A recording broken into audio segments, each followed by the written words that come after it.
एक गांव में एक गरीब किसान रहता था। वह रोज सुबह खेत में काम करने जाता और शाम को थका हुआ घर लौटता।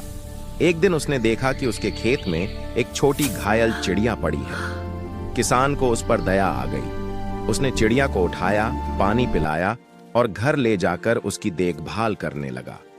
कुछ दिनों में चिड़िया बिल्कुल ठीक हो गई। किसान ने उसे आसमान में उड़ा दिया और कहा, जा, अब तू आजाद है। चिड़िया उड़ गई, लेकिन कहानी यहीं खत्म नहीं हुई।